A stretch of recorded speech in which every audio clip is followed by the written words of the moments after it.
Recording in progress.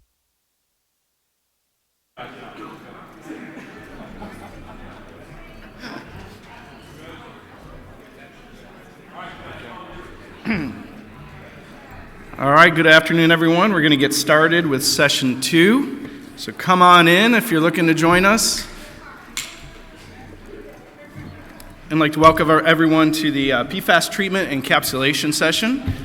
And hopefully we're going to keep you awake. We got a great lineup of speakers coming up here. So since we're not doing bios, we are going to just give a fun fact about everybody. I encourage you to look at their bios online. And I'll start. So I'm Chad Northington with REGENESIS. I'm the Southeast District Manager. I'm going to moderate today. Fun fact about Chad is I have backyard sheep.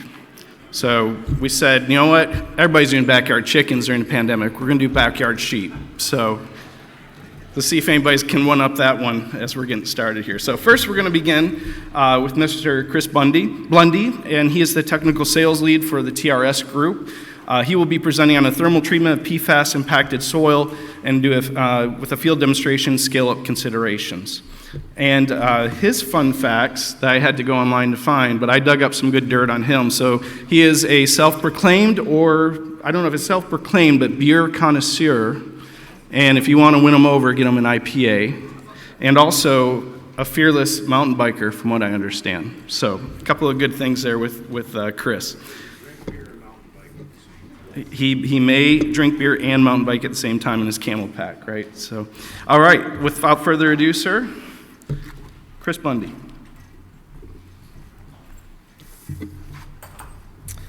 Thank you everyone for being here. As I said, I'm Chris Blundy with TRS Group, and we're going to be talking about a thermal remediation we completed up in Alaska recently. Let's see if let's get this thing to work. So, a little bit of background about thermal remediation is typically used for chlorinated solvent remediation, or I guess historically used for chlorinated solvent remediation and BTEX contaminant remediation. Volatile compounds close to the boiling point of water. There are two primary technologies for this: electrical resistance heating and thermal conduction heating. Electrical resistance heating actually uses the soil as an electrical resistor and heats up to the boiling point of water, volatilizing out water and contaminants. Thermal conduction heating does the same, operates the same temperatures typically, except that it puts in a casing with a heater inside of it that heats up to 600 to 800 degrees and propagates out a heat front. Now, the key difference, the thing that diverges the two technologies is when you pass the boiling point of water. Thermal conduction heating can keep going, and as you can see on the chart, that where the electrical resistance heating line stops is really the boiling point of water and the contaminants that have boiling points similar to that. Slightly above, obviously below, are all contaminants that can be remediated. But PFAS compounds have a much higher range, so that's where the thermal conduction heating comes into play. And, thermal remediation's been around about 25 years. Every year it has gotten more and more popular. There are multiple contractors, and the reason for that is certainty in a short time frame.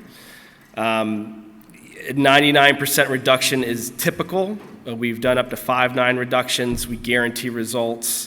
All of those things are possible with the experience we have in the industry.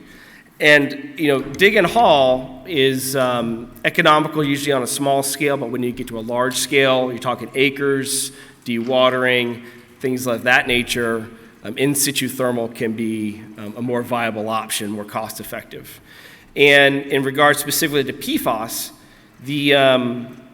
the reduction of liability by concentrating the waste stream into something very small is the benefit that it can have. So as you can see, the compounds on the right have a pretty wide range of boiling points. And the goal for the technology is to volatilize those compounds, remove them as a vapor, capture them, and then concentrate them into a waste stream that can be more easily managed than the larger soil pile where they came from. Part of this was this was an ESTCP project, so there are multiple parts of it. We have done laboratory testing trying to verify time and temperature to get a certain amount of remediation of the PFAS compounds. Part of this was Kurt Pinnell from Brown University did a similar study in his lab.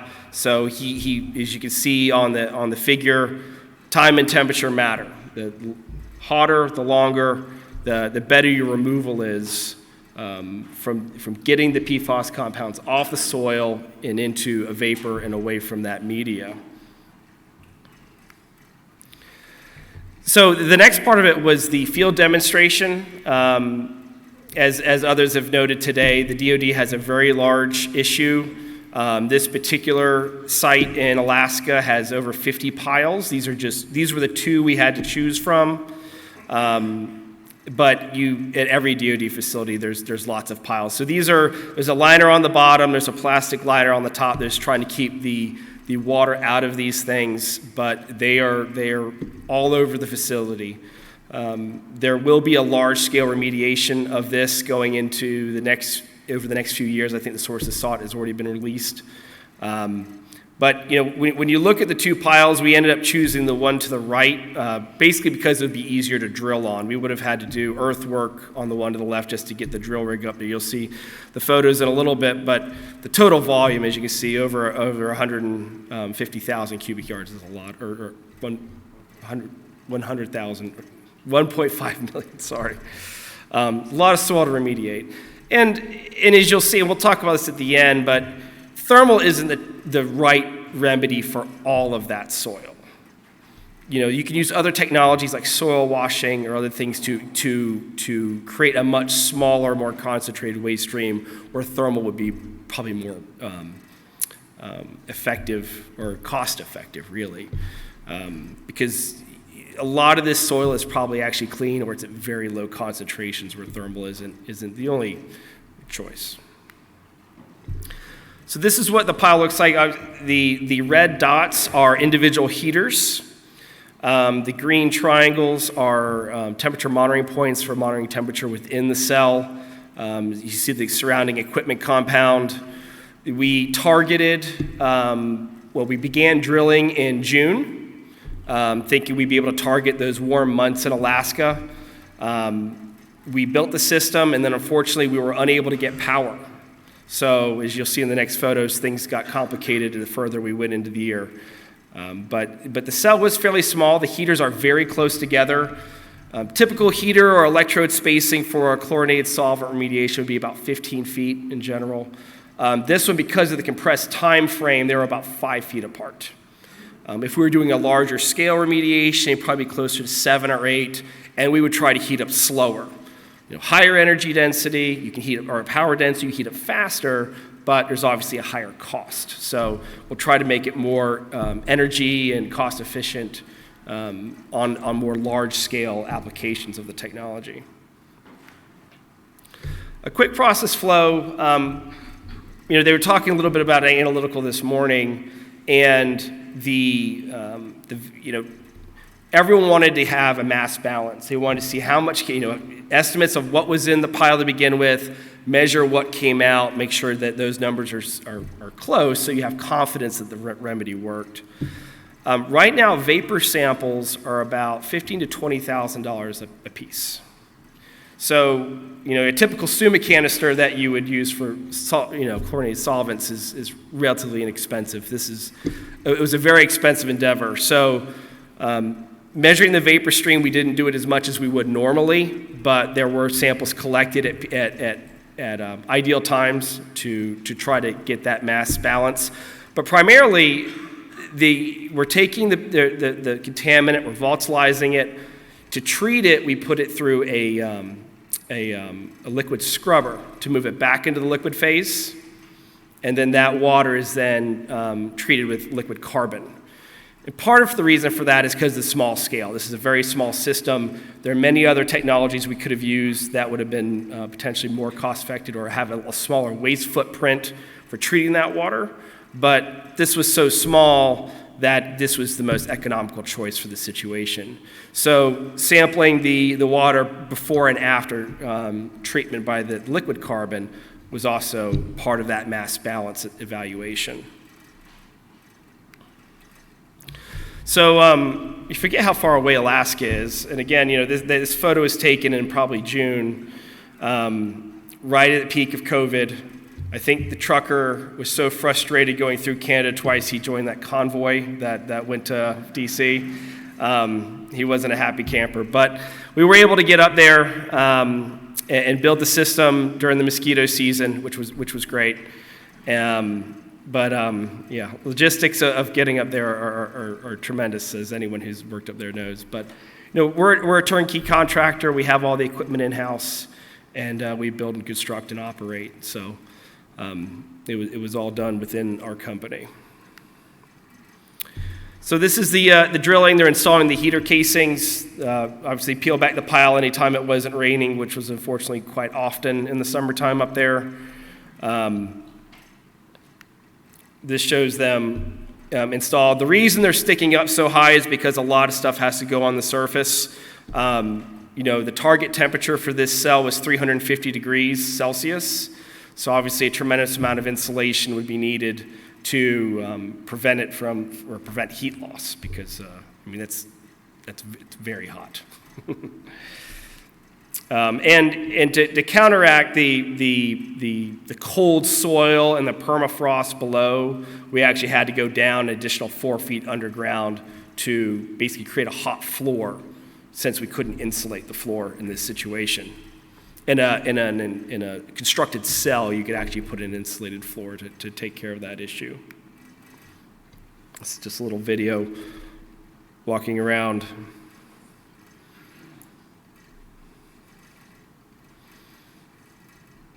Very remote location on the base, so getting utilities was a challenge. We ended up having to run this on a water island, which is a series of tanks that you pre-fill and then have to discharge as water is accumulated. You see the big piles in the back. We got a small one to start with, so there's a lot more work to do out there.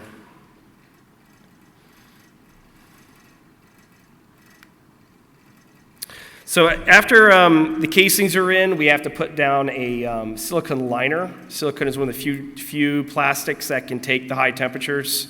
What you see around the individual casings are ceramic donuts, because the casings themselves get up to about 800 degrees greater than the silicone can handle. And this was to create a vapor-tight seal for vapor capture. Insulation, that's rock wool. If anyone's ever used rock wool, it's fiberglass insulation people are familiar with, has some flexibility to it. This does not. So it's a very difficult thing to work with. However, its temperature rating is very high, and it's a good R value. So we had to install this. It's about a foot thick, but then we had to build walkways on top of it, because once you step on it, you'll crush it, and then it loses all of its insulating properties. So we had to build a kind of gangway through the area in order to put the heaters in, build the vapor recovery system, things of that nature. So this is what it looks like when it's all done. That's just a standard PVC liner. The temperature on the outside of the insulated barrier wouldn't be hot enough to compromise that plastic. Little equipment compound. Obviously, the reason we have so many tanks is because we didn't have potable water or sewer discharge, so we had to have the capacity to manage the water that was in the stream, because as the site heats up, it volatilizes all the water in the soil, which has to be extracted. And then beyond that, there's still, as the thermal front moves down, it still continues to create steam from the ground underneath. So the steam does slow down once all the water is gone, but it does still keep coming at some level. The vapor liquid scrubber is in that upper right photo. Very simple design. There's obviously packing inside of that tower just to get good contact time between the vapor and liquid to get that transfer. And this is right before startup. The system had been sitting for about 3 months, waiting on power, and this is September in Alaska. So we ended up building a tent over the cell. If you've ever been to Alaska, there's a lot of tents. That's kind of how they do things up there. So they're very good at building tents. And that's what we had to do. We had to build it over the treatment equipment, but obviously the cell itself, any water that got into the insulation would destroy its insulating value. This is just the inside of the tent, to keep everything. I think they ended up spray foaming those as well. Even though they insulated the tent, even though there was a heater inside of it, the temperatures were very difficult for anything that was liquid to stay liquid. But the freezing conditions were something we were able to live with a lot of engineering controls for thermal protection. So the goal of the study was to maintain 350 degrees for 7 days as on the average. And when we get to the temperature profile, you'll see why that became a little bit complicated.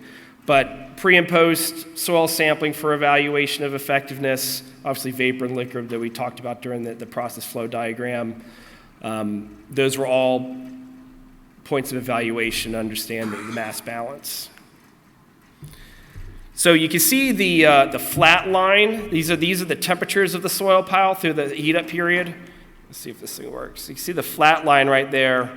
The interesting thing about water is that if it is present, it will hold the temperature at the boiling point at hydrostatic pressure. So we were stuck there for almost a month, driving the water out of the soil to the point where we could then get the temperatures up above the boiling point of water.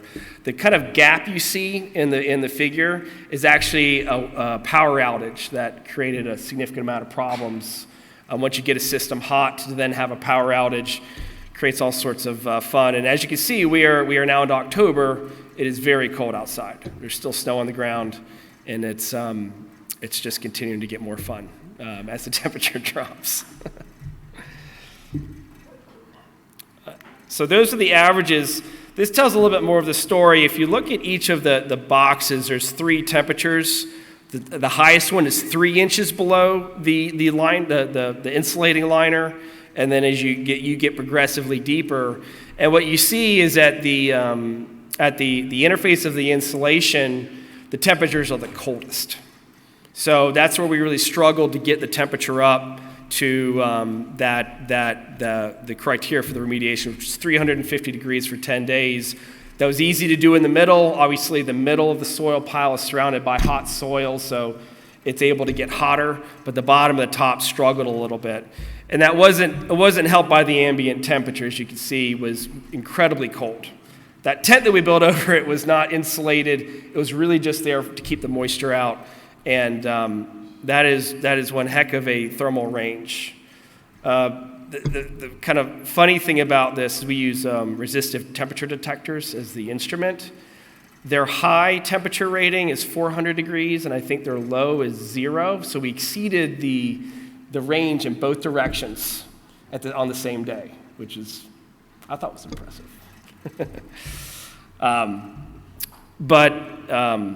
Yeah, that was right towards the end. So that was really our peak temperature.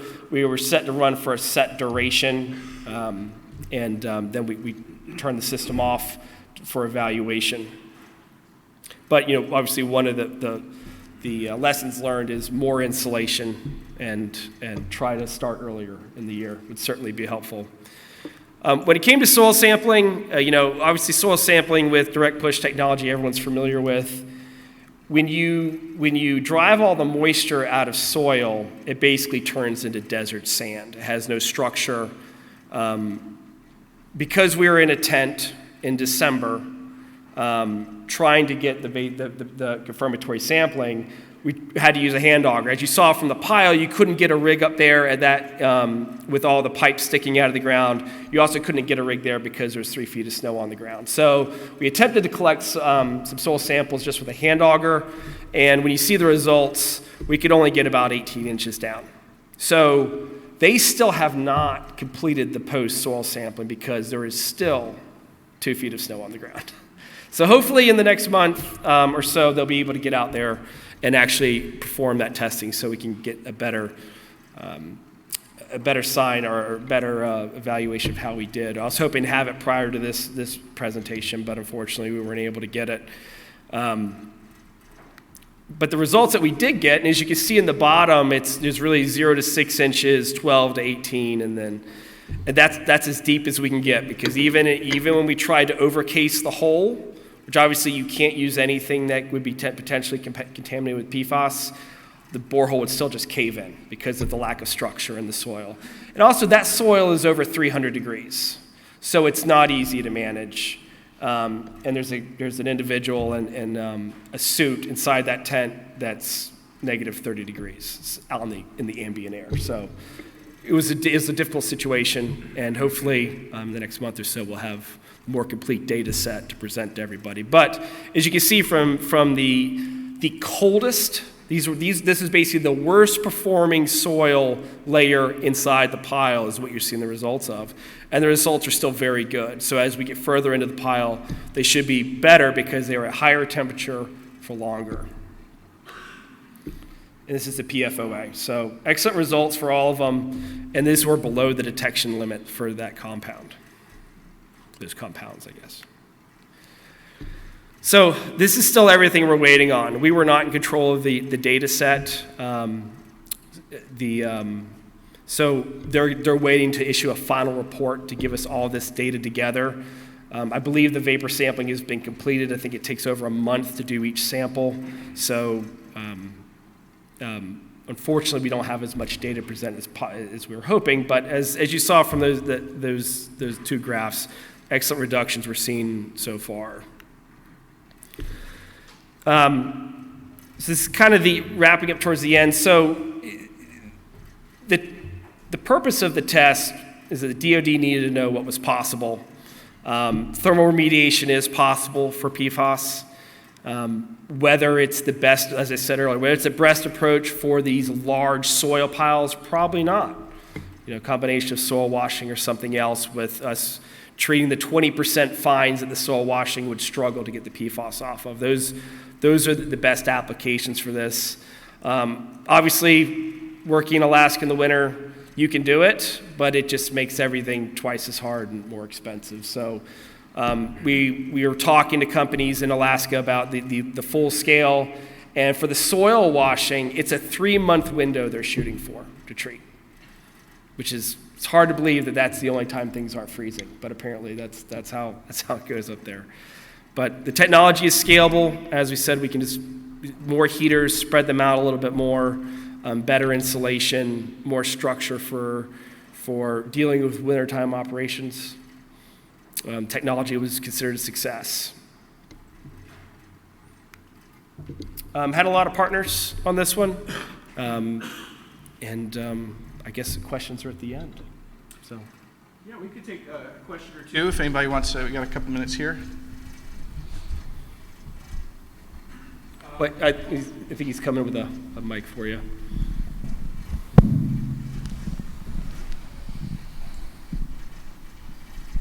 One of your items there was soil consistency. Did you find a difference between how well overall this project worked when you had sands versus clay clumps?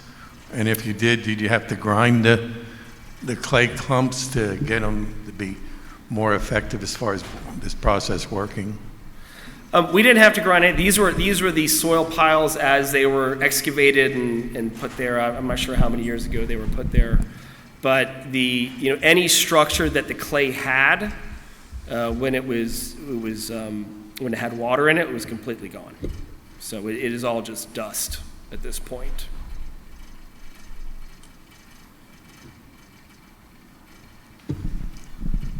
Okay. Oh, okay. Sorry. Have you tried this in the ground, just in situ?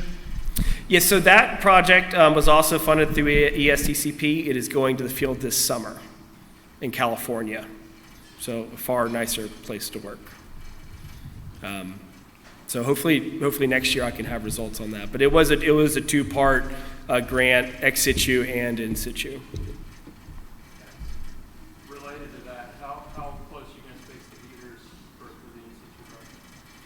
I think the spacing for the heaters will be about the same.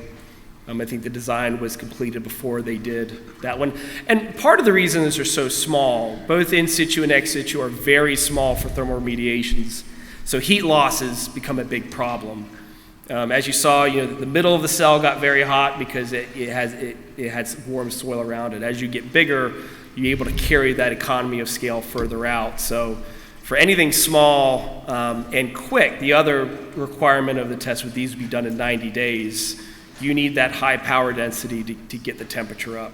If the required treatment duration was longer, you could take your time and heat up a little bit slower. We got one more question. Yeah, you mentioned you did mass balances you collected vapors. Did you show that? No, so oh, sorry. Okay, I'll just finish and then you can go. How were the mass balances, and did you see changes in the composition of the compounds from what was in the soil to what was in the vapor phase in terms of the types? Yeah, unfortunately, we don't have that data yet. We hope to have that this summer once all the analysis is published. Great. Thank you. Thank you, Chris.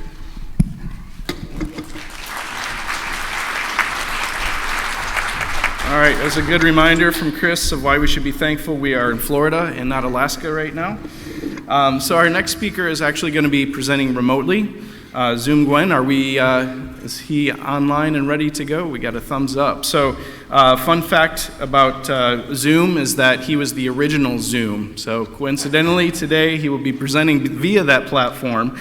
He is a chemical and environmental engineer with CDM Smith, and he will be presenting today on the low-cost passive in situ treatment of PFAS-impacted groundwater using foam fractionation in air sparge trench. All right, it's all yours, Zoom. Are you on mute, Zoom? You might be muted.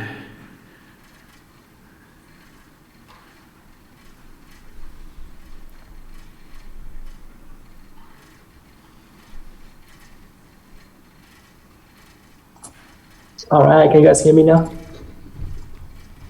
We can hear you now. All right, and thanks for having me. I'm sorry I couldn't join you guys in person, be under weather. So the project that I'd like to go over with you guys today is a low-cost passive in situ treatment of PFAS-impacted groundwater using foam fractionation in a sparge trench. So this is a project funded through ESCCP, and we have quite a few partners. So myself as a PI, Charles Schaefer with CDM Smith serves as a co-PI on the project. Dr. Jen Guafo at Texas Tech University is providing analytical support on this project. Tom Holcim and Selma at Clarkson University is providing support with the destruction of the foam using the plasma technology. And Brian Chapler is doing something similar using his reactive electrochemical membrane. We also have support from Pete Murphy and David Burns with OPEC Systems or EPOC. They're helping us with the design and construction of the foam recovery system. So in this presentation, I'd like to go over the problem statement, the principles of foam fractionation, go over some of the performance objectives that we're trying to pursue as part of this project. And then I'd like to show you guys some of the data that we collected to date, some pretty interesting results. And then a quick summary at the very end. And then I'll take any questions at the completion of the presentation as well. So as you guys all know, migration of PFAS from in shallow groundwater from AFFF source areas is a pretty big deal for DOD and other folks around. And at the present, conventional treatment technologies typically used to address these shallow groundwater plumes include granular activated carbon, GAC, or AER, anion exchange resin. And for a lot of these systems, right, you need to extract first you gotta install and extract the groundwater, and then gotta build a pretty extensive above and underground infrastructure. And for the media that you use to remove the PFAS via absorption, a lot of times, depending on the water qualities, you might have to change out the media pretty frequently. And not sure if you guys are aware, but at least in my opinion, this day and age, getting rid of PFAS latent state media is a pretty difficult proposition. So there are limited options when it comes to passive in situ treatment approaches, and the project that we're discussing today is we think is potentially a pretty promising solution for PFAS treatment in situ and in a passive manner. So just want to talk real quick about the principle of foam fractionation. This picture actually resonates, pretty well with me.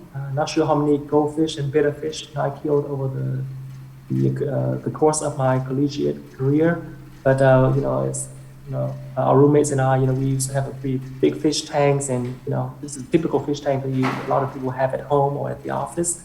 And people would actually think that the reason why we have these sparging and bubbling going on in the fish tank is to oxygenate the fish, and that's obviously one of the main reasons why. But you actually are actually doing foam fractionation in this very fish tank. Now you have a fish tank, you got fish, you feed them food, and you got protein-rich excretions from the fish, and the bubbles actually helps remove the excretion to the surface. Essentially it's a surface skimming mechanism, and that's what foam fractionation is all about, right? It relies on the mechanism where you can actually partition and remove amphipathic compounds to the surface. So PFAS are surface active and amphipathic compounds, so it has hydrophobic as well as a hydrophobic part within the molecule. So principle of foam fractionation is pretty easy. It's pretty simple. You just want to remove the partition PFAS from the bulk solution into the foam phase. So you're getting this enrichment of PFAS, and if you have a mechanism to remove it, then you're golden. So this technology has traditionally been used in the biotech world for protein skimming and enrichment and separation, as well as in mining applications. And I'm sure there's going to be talks about PFAS destruction. And for a lot of PFAS destruction technologies I mentioned earlier, using plasma, electrochemical oxidation, or reactive electrochemical membrane, all of these destruction technologies are usually very energy intensive. So usually you need to couple those destructive technology with a pre-concentration step, so that way you can really minimize the volume and the energy required to implement those. So just going back to some of the principles of foam fractionation, we have a couple of charts here showing the air-water interfacial absorption coefficient of different PFAS compounds. So we have several carboxylates on the left, as well as some sulfonates on the right, and then we use the pretty strange concentration here. But a couple of points I'd like to point out is that what you can see in both of these charts is that the interfacial partition coefficient, or essentially the affinity for each of these compounds to partition into the air-water interface, actually increase at lower PFAS concentration. So the curve essentially go down as you increase in concentration. So what it means is that you actually should be able to remove PFAS from water using foam fractionation at very, very low concentration. Another thing I'd like to point out real quick is that if you look at the air-water interfacial partition coefficient for two compounds, a short chain for carboxylates in PFPA and for PFOS at the same concentration. So this is a KAW for PFPA, and this is a KAW for PFOS at the same concentration of 100 milligrams per liter. What you see is that the KAW for PFOS is about 2 orders of magnitude higher than that of PFPA. So what it means that in theory, you should be able to remove PFPA at the same efficiency as you would with PFOS, but you need to essentially sparge or aerate for about 100 times longer. So to put the theory to the test, we actually did some pretty simple bench scale experiments where we use this square beaker, have a diffuser at the very bottom, and that helps us make very fine bubbles. And we actually filled up that this square beaker with peak levels. So this would essentially simulate what you would have in a spark change in the field. And we use this air compressor / vacuum pump to essentially blow airs through the diffusers to create air bubble, create the foam. And we actually use the exhaust of the pump as a vacuuming mechanism to remove the foam sitting right above the water level. And we did this experiment for 3 different types of water. So we got a groundwater from Wordsmith Air Force Base in Michigan, got a water from Lakehurst, in New Jersey. We also did an experiment with 1 to 400 diluted HFF that we got from Peterson Air Force Base in Colorado Springs. And we collected water at T0 and then at T30. So plotted everything in log scale here, and then we have the percent removal in the bars right above these charts. And collected water at T0 and then T30 minutes. And what you can see from these charts is that for the most part, across all three waters that we tested, we saw pretty good removal of long-chain compounds. PFOA, PFOS were generally pretty well effectively removed from the solution. Not so much for some of the short-chain compounds. So looking at PFBA or PFPA, we were getting between about 10 and about 30% removal. So as I mentioned earlier, looking at the KAW results for PFPA and PFBS, our theory is that if you just sparge for a lot longer, you should be able to remove short-chain compounds as well. So we can repeat experiments using 1 to 5,000 diluted HFF. And this time, we essentially did the experiments or prolonged experiments all the way to 26 minutes. And you can see, again, long-chain compounds were removed very effectively. PFOA and PFOS, we were getting between 3 and 4 log reduction. And the solvent concentration was pretty high, as you can see here for PFOS. The solvent concentration was essentially pretty close to 2 million nanograms per liter. But what's really interesting is that as we sparge longer, we start to see much better removal efficacies. For short-chain compounds like PFBA, we were getting about 80% removal, and PFBS, we were getting about 95% removal. So for our project that is funded by ESCCP, the idea is to essentially excavate an open trench, fill it up with gravel, install fine bubble diffusers at the very bottom of the trench, sparge up the trench. As the water goes in, essentially becomes intercepted and treated using foam fractionation. And we'll have a above ground recovery system to collect the foam. And for the foam, we are going to essentially destroy the foam, the PFAS latent foam, using 3 different technologies, including ECO, electrochemical oxidation, REM or reactive electrochemical membrane, and ECP, which is enhanced contact plasma. So, the 3 main mechanisms for this project that we're trying to implement here to demonstrate here is partitioning, removal, and destruction. Partitioning, of the PFAS from the aqueous phase to the foam phase, removal of the foam using a vacuum recovery system, and then destruction of PFAS using this 3 technologies I mentioned.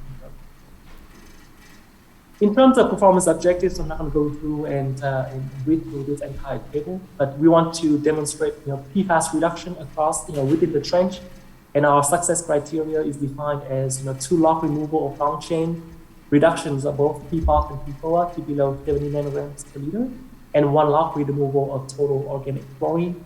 As a secondary criteria, we also want to look at some of the short chain PFAS as well. And we want to look at waste reduction as well, how much volume of foam we're going to generate. Are we going to be able to close the mass balance? Chris talked a bit about that in his prior talk. We also want to show that we are able to remove and destroy the PFAS in the foam. Some of the qualitative performance objectives include ease of operation, how easy this is to implement at a particular site compared to conventional ex situ extraction, followed by GAC or resin treatments. And then we also want to assess the life cycle cost of implementing something like this at a DoD facility. So the site that we picked, and we kind of gone through a pretty extensive site selection process. And the site that we ended up picking is Fire Training Area 2 at Naval Station Jacksonville, not too far from where you guys all are. So the area that we're looking at is the formal training area in this circle right here. Groundwater flow kind of towards to St. John's River in the northeast direction. I've got a slide right here talking about some of the basic site descriptions. This site has pretty shallow groundwater, ranging between 3 and 7 feet to the ground surface. Pretty high groundwater velocity, about pretty close to a foot per day. And there's a bit of fluctuations in both groundwater flow direction and elevation, and we'll talk about that in the next couple of slides. Pretty sandy vadal zone and very high PFAS concentration. The site has been subject to some RI and FS work, so we have some available data. It's in Florida, so it's pretty temperate. We don't have to worry about some of the winterization issues that we encounter in Alaska here. We also have an office in Jacksonville, not too far from the site, so that's good. And there's water, there's electricity available at the site. There's a little bit of underground utilities at the site, from the past SBE work that's been implemented at Jacksonville. And again, as I mentioned earlier, there's been a couple of SI and RI work done at this site. from previous certificate work. So the work that we're doing, should be able to complement, the previous work pretty well. In terms of stratigraphy, as you can see, it's Florida. So for the most part, it's mostly sand, fine sand, and the area that we're targeting is, between 20 and 25 milligrams. So that's will be the bottom essentially range. This slide right here shows PFAS concentration in both soil and groundwater. As you can see, pretty high concentration. The soil in essentially micrograms per kilograms. So pretty close to about 5,000 micrograms per kilograms in the circular area right here, which is the former fire draining area. In terms of groundwater, again, really, really high concentrations. We have as high as 5 million part per trillion of total PFAS in groundwater. And by the shape of the plume here, you can kind of see that groundwater kind of flows toward the northeast direction to the center. In terms of vertical distribution of PFAS in the source area, the reason why I want to show you guys this slide is this essentially depicts the total PFAS concentration in soil in nanograms per grams or micrograms per kilograms as a function of depth. And we have this data courtesy of GSI, who's done some of the work here previously. One thing I'd like to point out is that, there's a pretty high percentage of the PFAS present in the soil that are deuterionic and cationic in nature. And these are compounds that are not usually captured using the typical analytical speed. So just something to keep in mind, and we'll be talking about this in the next few slides. In terms of the test design, again, this used to be the fire draining area. Again, groundwater generally flows toward the northeast direction, and we wanted to do, essentially it's essentially a two-part trench. Kind of one going this direction and one going this direction to capture some of the seasonal variability in groundwater flow direction. And this is our Sparge range design, a cross section of it. So at the very bottom, we'll have slotted pipes or fine bubble diffusers. We're still going through the design process to figure out what is the most economical way and the best way to generate fine air bubbles. And on top of we'll fill all of this with gravels, and on top of gravel, we'll have a foam recovery system that's vacuum assisted. And we'll also install some trench, some monitoring wells within the trench so that we can monitor the performance of the trench as a function of time. So one of the first things that we wanted to go out to do at the site is to get a better understanding of the hydraulics. We also want to take the opportunity to collect some samples to take back to the lab for bench testing. So we did some pretty simple hydraulic testing at the site. One of the first things that we want to establish is the groundwater flow direction and the gradient. We also did a series of borehole dilution tests at 3 of the wells, including PMW05, PMW14, and PMW02. And the borehole dilution test, was a very simple way to gauge the ambient groundwater seepage velocity. So at each of the wells, you essentially just throw down some fluorescent or anionic tracer, and essentially just monitor the tracers as a function of time. And the slope of the concentration decrease actually correlates really well with the ambient groundwater flow velocity. Again, that's how we do the borehole dilution test. And again, really shallow groundwater here at the site between 3 and 5 feet below ground surface. Really flat gradient as well, 0.003 foot per foot. And the groundwater velocity, again, in the sandy aquifer was pretty high. We approximated, that the seepage velocity ranges between about 0.5 to 1 foot per day. So assuming a 1 foot per day for a 3 foot wide trench, the residence time that we have inside the trench is about 3 days. So keep that in mind.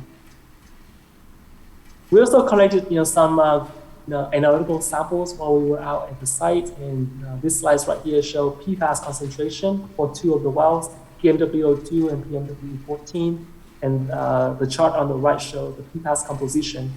So a couple of things I want to point out is, again, everything is plotted in log scale here, and everything was done in triplicate. So the error bars represent the 95% confidence interval. So a couple of things I want to point out. First of all, concentrations are pretty high for the most part. At PMW14, the total PFAS concentration was pretty close to 200,000 nanograms per liter. And the primary PFAS at the sites are PFOS and A2FTS. There's also pretty high PFAA precursors as well. We also have sent some of the samples out for total oxidizable pre-surface assays. Jen Groffo at Texas Tech University is also doing some spec screening for us, and some of the data are still pending. So hopefully we'll be showing you guys the remaining data in the maybe next year or so. In terms of geochemistry and co-contaminants, groundwater is pretty anaerobic, pretty low ORP, relatively low pH, between 6 and 6.5 essentially. Pretty high TOC here at this site, and this is something that I want to point out. Again, TOC is notoriously bad for GAC and resin treatments because it just consumes and can cause a lot of issues with GAC and resin. So at some point when we do the life cycle cost analysis to compare our technologies against conventional tech, like GAC and resin, this TOC is certainly going to pop up. And besides PFAS, there's really no other COCs detected inside groundwater. I mentioned that there used to be an STE at the site. There was a benzene TPH issue in this groundwater, but for the most part, those issues have been more or less remediated at the site. So again, we went to the site to do some hydraulic testing, but part of that field mobilization also involves collecting several drums of groundwater from the source area and bringing it back to our lab in Bellevue, Washington for bench testing. And we wanted to look at the efficacy of foam fractionation under site-specific setting, as well as evaluating some of the foam destruction technologies, including ECO, REM, and ECPs. So just going through pretty quickly here some of the bench results. This is PMW14 water from PMW14 well. And as you can see, as we subject it through our square beaker test, with the Sparger, you can see the white sparging zone right here. This water actually foams pretty well. I mean, I would thought, given the relatively high concentrations, that it would foam a lot more, but it didn't foam as much. So again, very similar to what I had shared earlier. We have the square beaker, we sparge it up, and we have essentially use peristaltic pump here to remove the foam periodically. And we collected sample at T0, T1 hour, 8 hours, 24 hours, and 48 hours. And kind of group the fluorotolerable sulfonates on the left here, the carboxylates in increasing carbon chains, and then all the sulfonates are on the right. And again, we plotted everything in log scale here with the initial and the final concentrations in blue and yellow respectively. So a lot of data to digest here, but I guess some of the key points is pretty similar to what we had observed previously. For the most part, longer chain compounds were removed a lot more effectively than short chain compounds. So take PFOA, for example, initial was 6,400, and within 48 hours, we were able to bring that down to about 55 nanograms per liter. On the other hand, if you look at PFPA, we saw very, very marginal, if no removal of that compound. We don't have the data shown here, but we also did a mass balance, essentially taking into account the starting PFAS mass in the untreated sample, and then what's left after treatment and what's in the foam. And for the most part, we saw very, very good mass balance. So that gave us a lot of confidence about the treatment efficacy here. We also wanted to point out is that the samples were collected from this sampling port right here, located about a third from the bottom of the beaker. And the sparging stone that we used was actually pretty thick. So we think that the reason why for PFOS, for example, that we were able to get down to say 70 nanograms per liter is because we had some potential dead zone inside the test cell. So as I mentioned earlier, we did a test without any amendment, and we saw pretty good removal of long chain, but very marginal removal of short chain compounds. So we kind of repeated the experiment, but this time we amended the groundwater with some CTAP, which is a cationic surfactant. And as you can see, it's right here. Previously, we saw very little removal of PFPA, PFHXA, and HPA. But with the CTAP addition, we were able to remove some of the shorter chain compounds a lot more effectively. So PFBS, for example, as well, we were seeing pretty good removal with the CTAP addition. But to our surprise, and maybe not too much of a surprise, if we look at some of the next few slides, we actually did see a bit of an inhibition in PFOS. So previously, we were able to remove PFOS into about 550 nanograms per liter without any surfactant. And with surfactant, the final PFOS concentration in 48 hours was about close to 2,000 milligrams per liter. So we did see some inhibition of PFOS, and I'll explain the reason why on that in the next few slides. Again, just in the interest of time, we don't show the CTAB mass balance, but we did kind of look at removal of CTAB as a function of time, simply because it's a bit of a toxic compound, and CTAB is a surfactant, so just like the PFAS, it was removed from solution very, very well. So I mentioned earlier, I think we had a bit of a dead zone in our experiments. So we wanted to kind of redid some of the experiments, and this time we used a much a flatter disk, and with that we were able to remove PFOA and PFOS to a much lower level.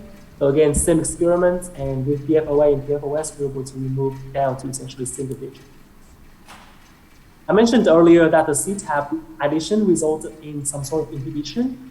One of the things that we learned from working with the Boston University, and they invested a lot of time and money looking at CTAB addition for their plasma technologies, is that when you add the CTAB, is very important. So on the left shows the data when we add a CTAB in the very beginning, and on the right is when we add it at T24 hours. And as you can see right here, if you add it, once you kind of remove all the foam, initial foam, then you would be able to remove PFOS to very, very low level. I know we're kind of running a bit short on time here, so I want to go over the next few slides pretty quickly. And again, the next few slides kind of focus on the treatment of the foam.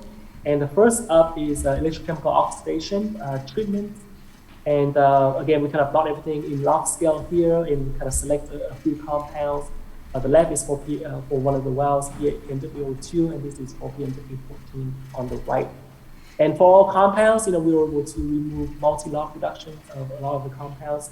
If you look really closely, we just see like a transient increase in some of the short chain compounds like PFPA within about 8 hours of ECO treatment. But toward the end, the short chain that is accumulated was also treated very effectively.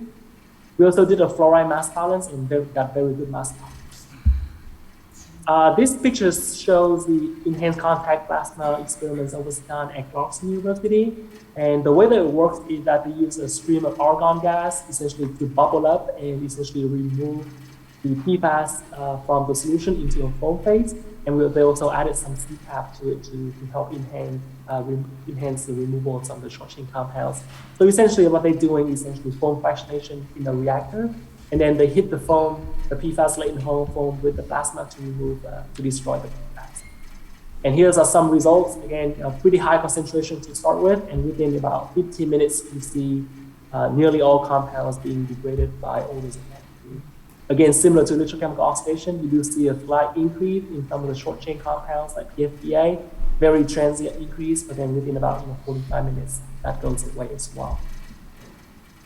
And this is a setup for the reactive electrochemical membrane experiment that was done by University of Illinois in Chicago by Brian Chaplin. And again, pretty similar results with the other destructive technology. This technology also show a lot of promises.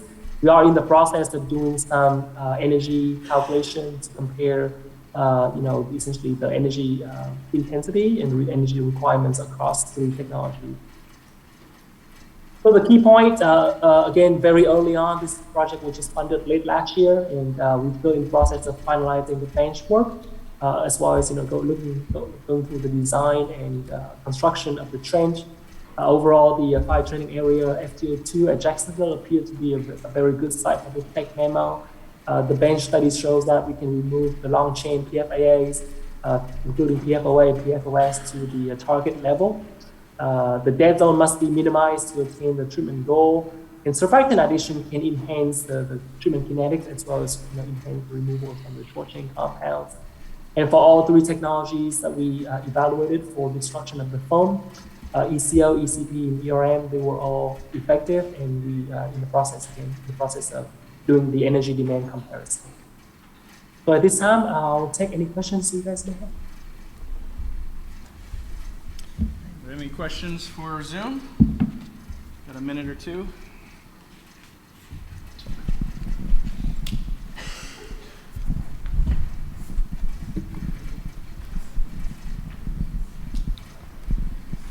Hi. So the bubbling technique depends on mass transfer, and the mass transfer coefficient decreases linearly with concentration. So do you think there That's will right. be a lower limit at which this technique will be efficient?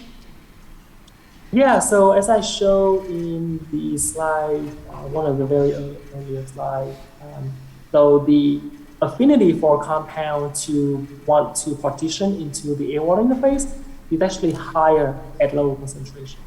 So that's what we meant by saying that, you should be able to remove PFAS at very low concentration using this technology.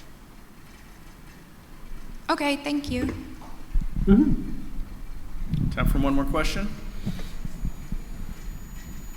No takers? Okay, well, thank you, Zoom. Thank you very much. Appreciate it. All right, next speaker is Dr. Paul Hatzinger. He is the director of the Biotechnology and Development and Applications Group, and he thought it was very important for the audience to know that there is no conclusive evidence currently tying PFAS exposure to baldness. He wanted to make sure I shared that with you guys. And also, his fun fact is that he followed a girl to grad school. She left, but the degree stayed. So 7 years later. 7 years later. So he'll be presenting on the in situ treatment of PFAS using colloidal activated carbon today. Great. Thank you very much. Thanks, everybody. All right, so let me go through a little bit of a classical paradigm here. So typically when we have a new emerging contaminant, the first thing that happens, and this is always caused by analytical chemists because they develop a new method. And if you and I were all 50 years older and we were sitting in this spot in a marsh or orange grove or whatever it was in the early 70s, someone would be standing here saying chlorinated solvents are not biodegradable. I was asked to give a talk on the history of solvent biodegradation back in November, so I got to go through a lot of the old literature. I'll show you the papers. They were running studies to show that they are not biodegradable, okay? But why were we detecting them? Because someone had developed a method, GC mass spec, and now we could see them at very low concentrations. So what happens next? Widespread sampling. That's always what happens, followed by panic. And this happened with chlorinated solvents and 1,4-dioxane because now we start finding it in all sorts of locations. Then we do a lot of research, fate, transport, biotic-abiotic degradation, and usually this leads to ex situ treatment. So we develop a reactor system, bioreactors, UV systems, something that, takes the principles of how these things break down and puts it in an ex situ system. And then suddenly we start doing research on in situ, and we find some way to destroy these things in the ground. Again, biologically, using ZVI, using chemical oxidants. And then at the end of it, we degrade quite a bit of this stuff, and then all of a sudden we look at natural attenuation. So that's kind of the final part of this. This is a very classical paradigm for all sorts of different compounds. So how about PFAS? Well, we have analytical techniques. I don't know if they're new or improved, and they're changing all the time, but we can detect at least a subset of these at part per trillion concentrations. There's been widespread sampling and panic. We're clearly in the panic phase right now because now we find this stuff everywhere. Research. So the Department of Defense has now funded $250 million worth of research on fate, transport, biodegradation, abiotic degradation. We have good ex situ treatment already, ion exchange, granular activated carbon. At least we can pull this stuff out of water and sorb it to something in clean water, so we're there. Where we're falling really short at this point is this in situ destructive approach. And there's a little bit on natural attenuation already, believe it or not. But so in situ destructive treatment, we don't have anything at this point. There's nothing on the list that we can go and use. Okay, so what's different about PFAS? Well, this was from a PFAS expert symposium that was held last year, and basically it was kind of comparing research on TCE to research on PFAS. And one of the things you notice is the time frame, if you can sort of see that. So, we really started looking at this stuff in the 70s, and here we are 50, 60 years later. So we have this long time frame of development of technologies. We're trying to do this with PFAS in a matter of a decade. Now, the fortunate thing is, I don't know what's new with PFAS. It seems like everything we talk about is a technology developed for something else like chlorinated solvents that we're now trying to apply for PFAS. So we're at least leveraging all that experience that we had with chlorinated solvents. What else is different? Well, first of all, the low concentrations, right? We're looking at these things at parts per trillion, which is exceedingly low. It's a complex array of structures with differing behaviors. And guess what? They don't behave like chlorinated solvents. They behave like surfactants. They accumulate at the air-water interface.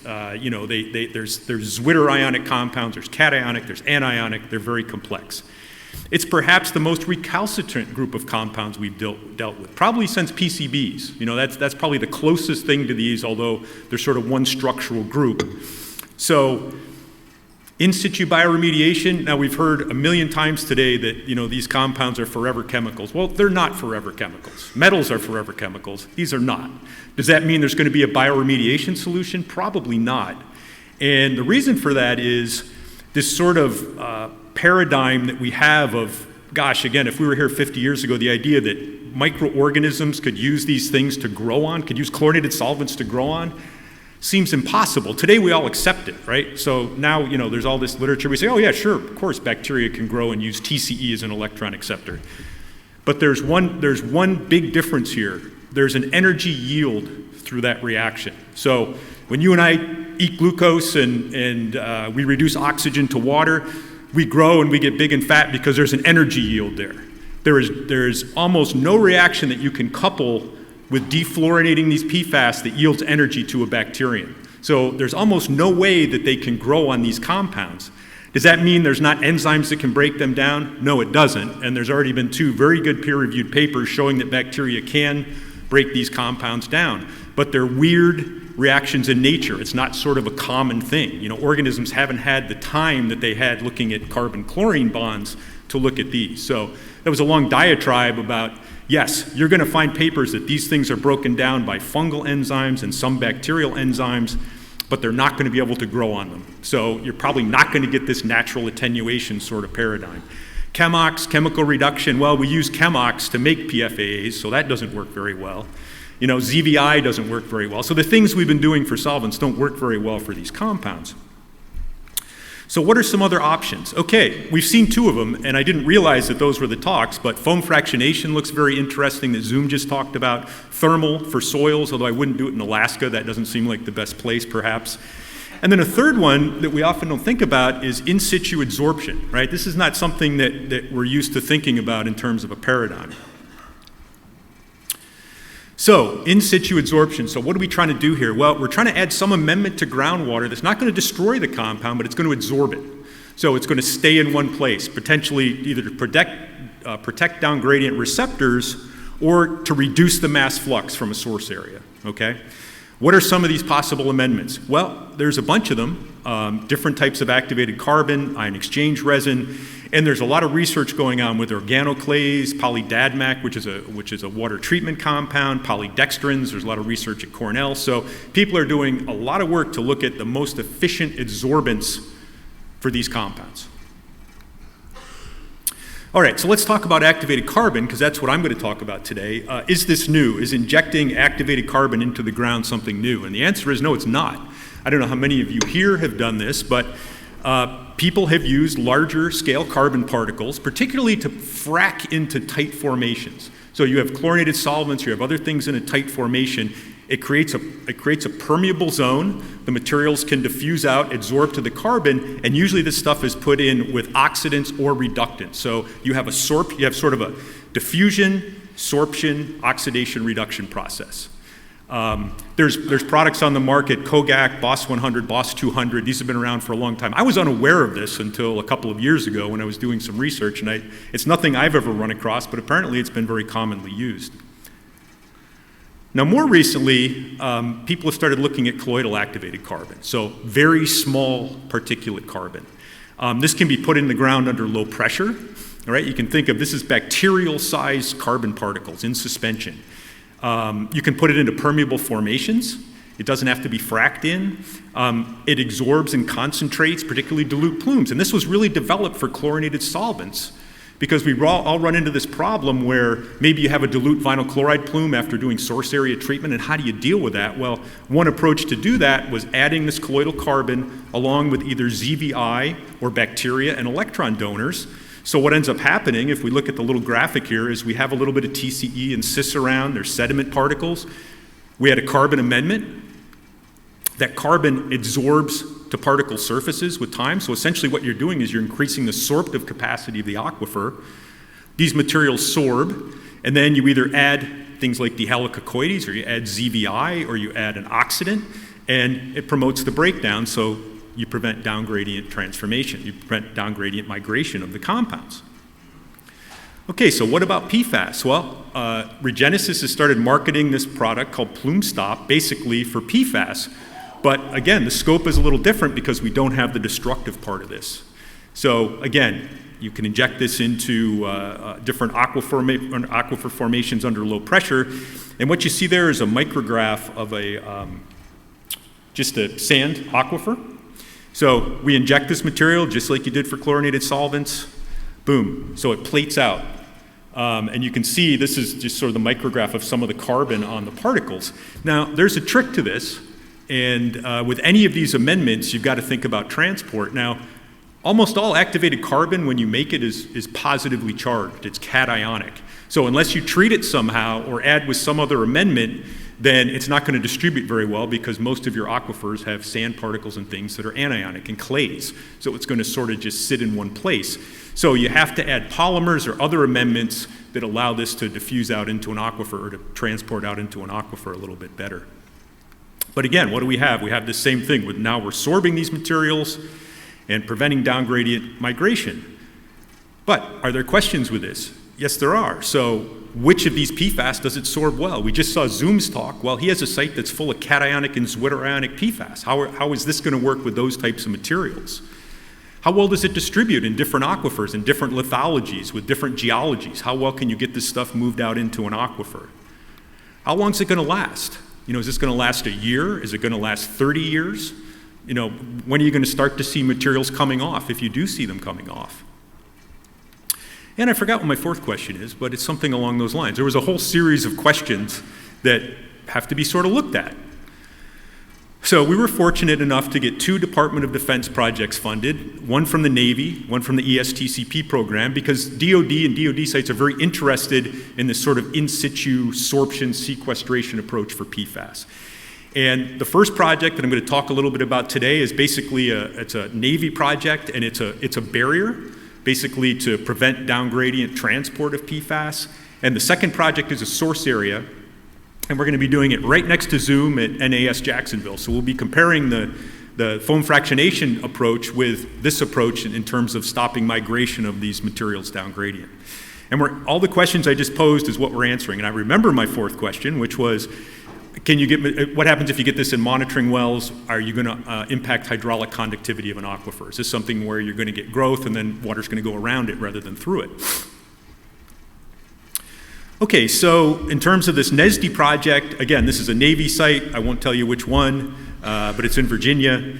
And we've completed site assessment, column testing, done barrier design, and we're planning on installing the barrier this month, but it's probably going to be next month because we want to do some passive flux meter installation before and after, and I'll talk about that in a second.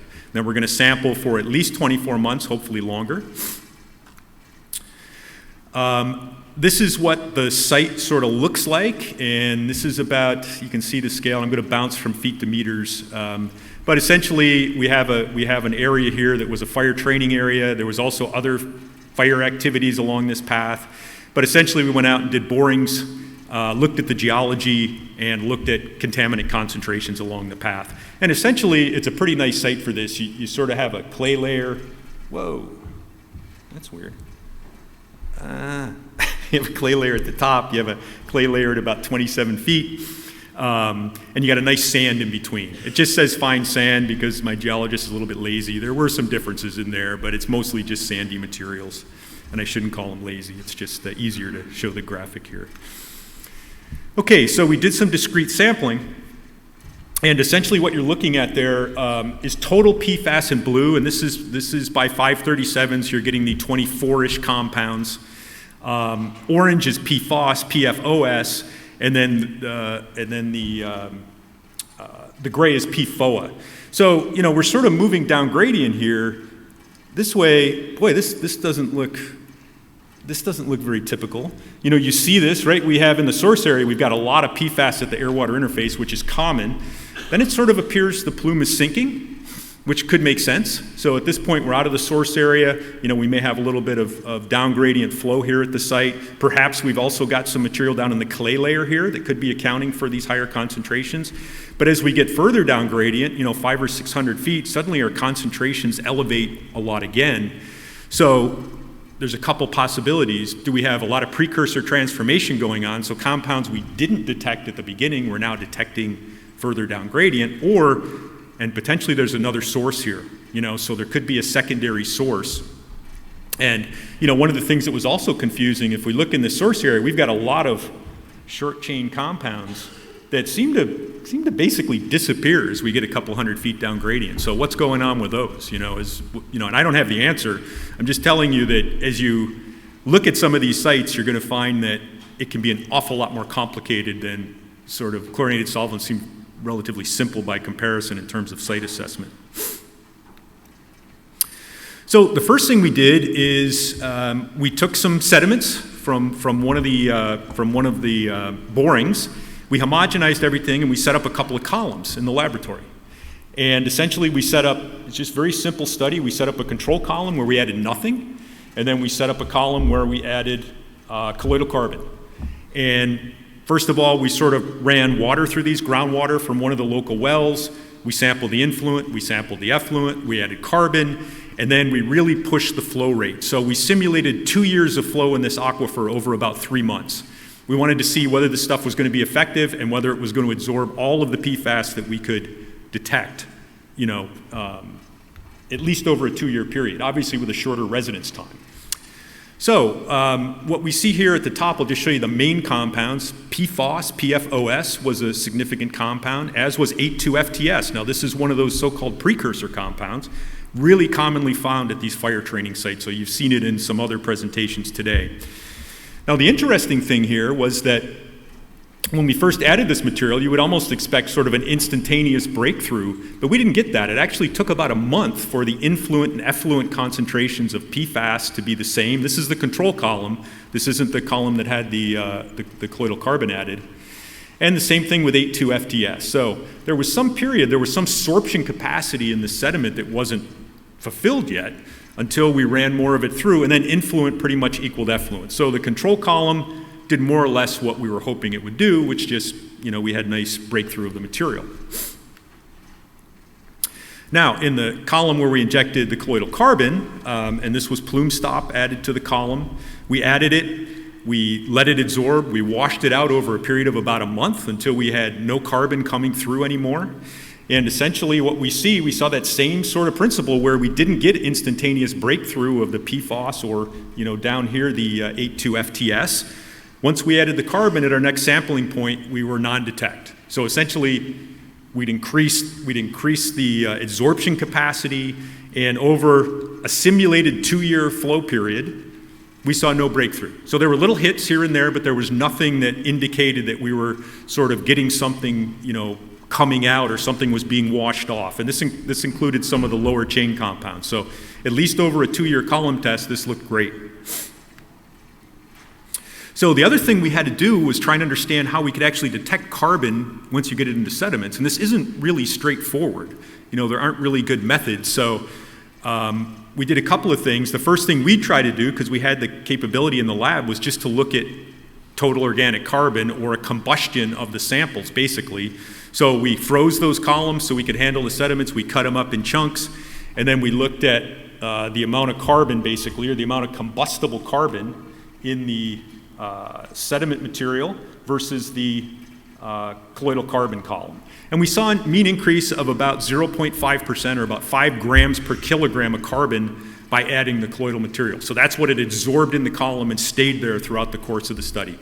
And it was distributed reasonably well. We see, you know, it was sort of falling off toward the end.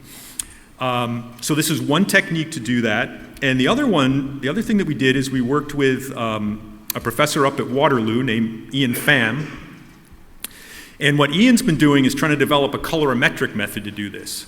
And so we split samples with him. We sent the samples up to Canada, and essentially he did exactly the same thing that we did. You know, basically, cut them into segments, but he ran this colorimetric test.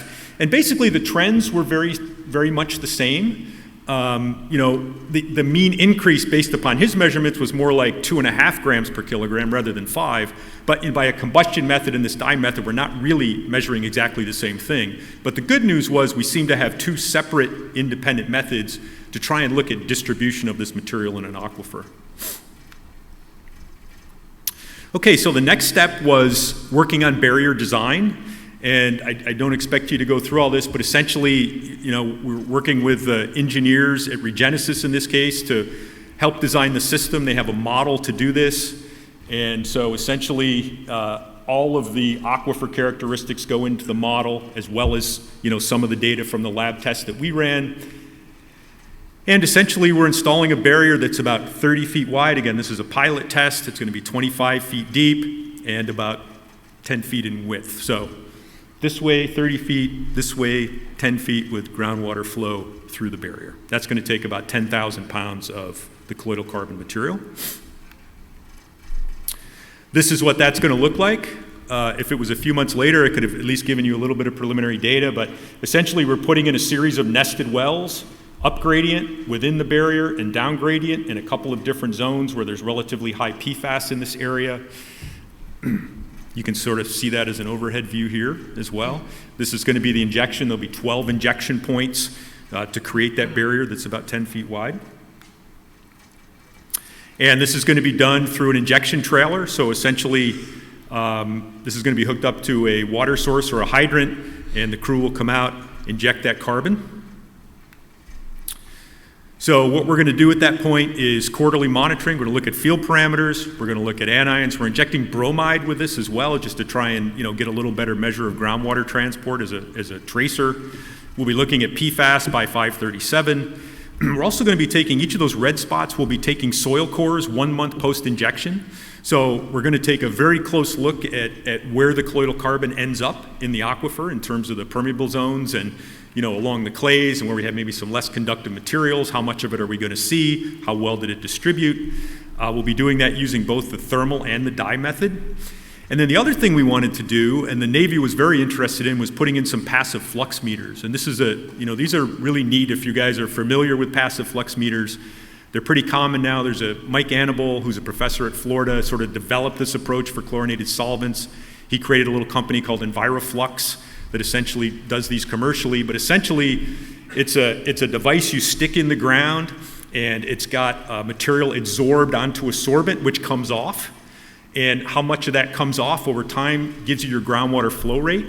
And then the sorbent also can adsorb the contaminant of concern. So it gives you a concentration factor. So basically, if you have a groundwater flow rate and a concentration, you can determine mass flux. And flux is probably more important than concentration at a lot of places, and certainly with PFAS, when we've done this, how much of it is continuing to move down gradient? So what's the flux of this material?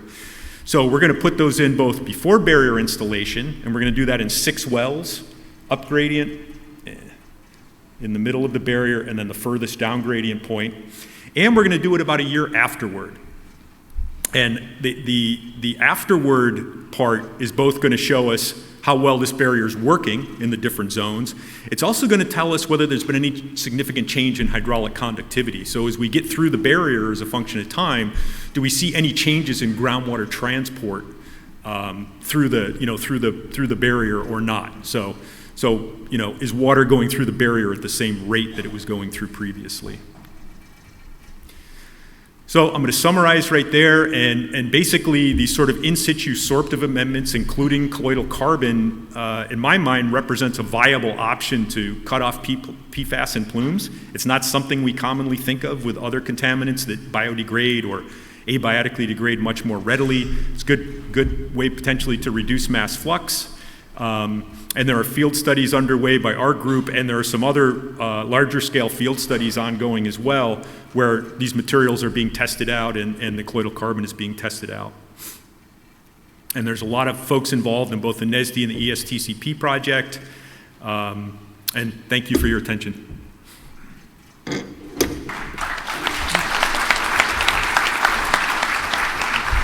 Have some time for a couple questions for Dr. Hatzinger. letting you off easy. Oh, okay, here we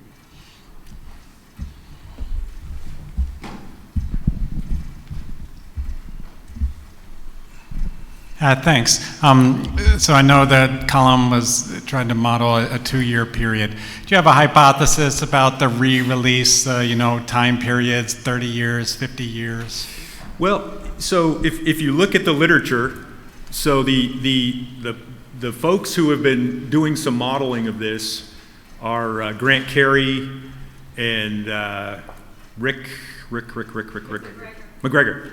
So there's been some studies published, and they're estimating, 20 or 30 years with these materials. But my opinion on that would be that's going to be really site-specific, and it's going to depend a lot about, a lot on concentrations, other contaminants, geochemistry, sediment particles, and that's part of the reason we're doing this is, the Department of Defense really wants an objective view at some different locations to try and understand, 'cause this is very promising, but like with any technology, right, we need to understand where it's really effective and if there's issues at some sites, why, where maybe isn't it the most applicable.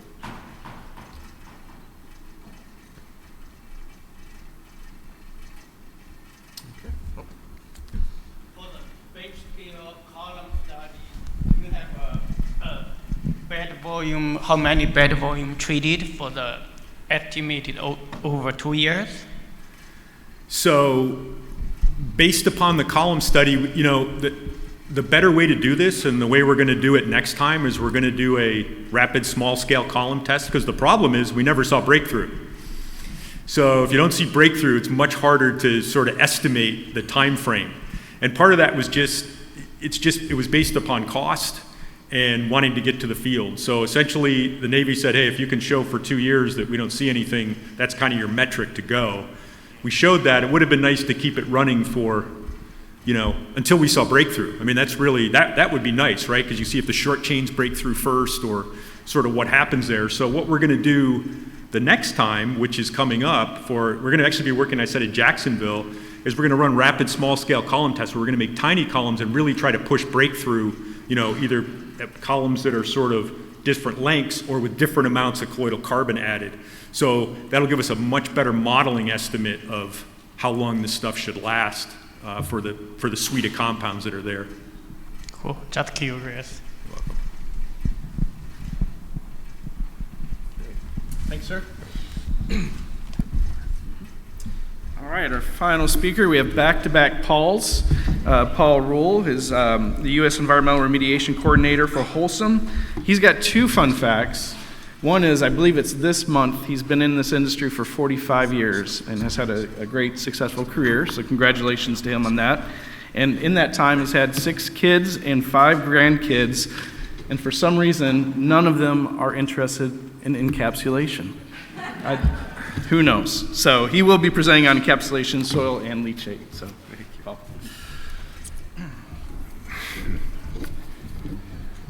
It is truly good to be here. I hope you find my presentation interesting. I hope you find it enlightening. I hope you even get entertained. But I just want you to know when I left Detroit, it was 35 degrees and there was frost on the ground. So as far as I'm concerned, if you don't like my presentation, I still win. I'm looking for reasons to stick around here, but hence I have to leave tomorrow. Were you here, any of you here last year for this PFAS? Did you see my presentation? I hope you don't remember all of my slides in detail, because I'm going to use some of them over again. So if you don't remember them, pretend like it's the first time you've seen them, and you'll hope you'll enjoy them. I'd like to start off my presentation with a quote from I think, the greatest scientific mind of all time, Sir Isaac Newton. And he says, if I have seen further, it's by standing on the shoulders of giants. I'm here because I've had giants in my life whose shoulders I was able to stand on. Look over that next mountain. Look at that next thing. I think every one of you here has giants in your life that if you had not met them, you would not be here. And I'm going to give a shout out to some of the giants that made it possible for me to be here. And it's not by name, because you wouldn't know who these people are anyhow. As environmental professionals, we live and die by acronyms. Wouldn't it be terrible if every time we said RECRA metals, we had to say, I'd like you to look at the Resource Conservation Recovery Act metals. We just say RECRA. We live and die by acronyms. I'd like to give you another one. Oh, by the way, just to confirm this too, I went online yesterday. On Amazon, you can buy a book of environmental acronyms. And I found one that says it's got more than 3,000 environmental acronyms, and it was from 2002. So I'm sure we probably have a few more acronyms from that time. I'm getting feedback up here. I don't know if you hear that or not. You guys hear that? Maybe I'll back off a little. I'm going to add one that I guarantee you've not heard of before. OGN. Not OMG, but OGN. It's a group that I started, and all the members I selected, whether they wanted to be or not.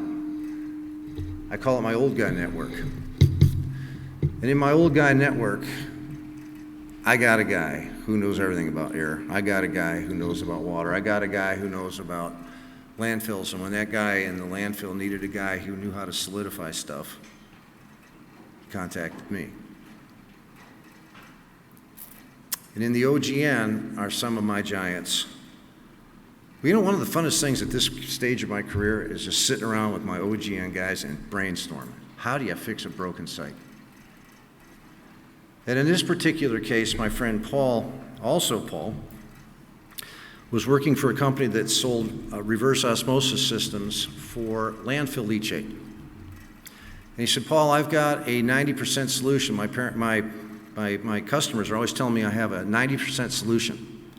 Take 100,000 gallons of raw leachate, you run it through the RO, you dispose of 90,000 gallons through via NPDES permit, acronym alert. And the other 10,000 gallons of concentrate has 100% of the pollutants, including the PFAS, that was in the original 100,000 gallons. And I said, well, what do you do with it? He says, well, they put it right back into the landfill. They recirculate it. And let me see, where am I? Oh, yes. I should have brought up my OGN. How did this come about? The way the OGN works is this. Somebody calls you up and say, I got to talk to you about something. That means he's buying.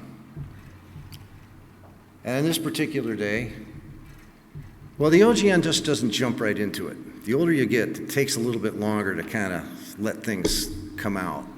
First thing you do is, used to be when we was a young guys network, was how's the wife and kids. Now it's how's the wife and grandkids. Who cares about the kids anymore? Then in about 15 minutes we solve all the world's problems, and then we have a secondary agenda that has to be resolved before we can get down to business. And on this particular day, it was who's the greatest rock and roll lead guitar player of all time? Clearly Eric Clapton. Although my friend was arguing someone else, and I was crushing him in the argument, when out of the blue came the most significant non sequitur of my entire career. What do you know about PFAS? Well, I'm an environmental chemist.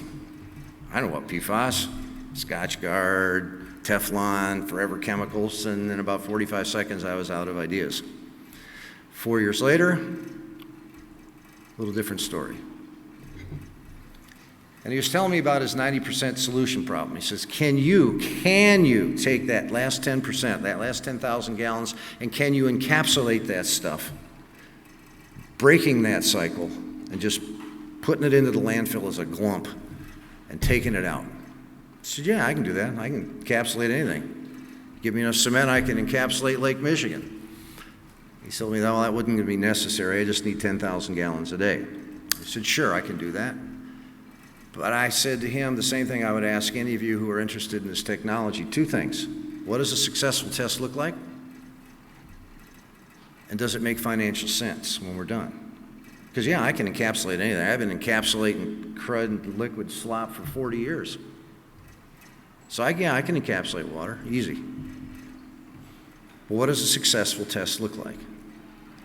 Well, since this had not yet been done, we started brainstorming, and on the back of a napkin literally wrote down the beginning of the performance criteria for cement encapsulation of PFAS-contaminated landfill leachate concentrate. Boy, I wish there was an acronym for that. Got to pass the paint filter test. Still can't landfill liquids. Okay, pass the paint filter test. How quick? Well, at least 24 hours. No more than 24 hours. All right, good. Now, if I'm going to encapsulate this PFAS, what is a good reduction between the as is in the concentrate and in the leachate from the monolith that I'm going to make? They say, oh, give me 2 orders of magnitude and I'll be happy. Fine, you got it. I'm going to make this stuff pass the paint filter test, and that monolith that I make, when it leaches, it will be at least 100 times less concentrated in PFAS than it was in the original concentrate. And just as a full, disclosure, the process I'm about to describe is now a patented process. The patent office allowed, I don't know if you know that or not, but they allow your patent. So they allowed the patent back in August of last year. So I can talk all about it all I want now. You can ask anything you want. This is a basic schematic of a landfill leachate recovery system. In this particular site, they take it, they run it through the RO. As I say, they discharge the clean water into a local stream, and the rest of it's recirced. You got 2 choices at a landfill. Once you take that leachate out of the water, out of the ground, you're either going to treat it, manage it on site, or you're going to manage it off site. There is no third option. On site, a lot of them recirc. Off site, some of them will discharge right into a sewer at the POTW. I'm going to show you some stats from the state of Michigan, where I come from, showing that an awful lot of it is still trucked off site to a POTW. And then there are some other options, off-site options, but most of them either go to a wastewater treatment plant, where it ends up in the sewage sludge, and where does that end up? Back in a landfill. So either you're going to recirc it on site and get it next week or next month, or however long it takes to get through into the leachate again, or you're going to get it again in the biosolids to come back to your landfill or another landfill at some future date. This is the RO concentrate tank from whence all of the testing you're about to see came. When you do a bench test, as a chemist, I weigh things out. You get tenths of grams. Now, when you're doing it in the field, I guarantee you that that is not accurate to a tenth of a gram. Tenth of a ton, and you're really, really happy.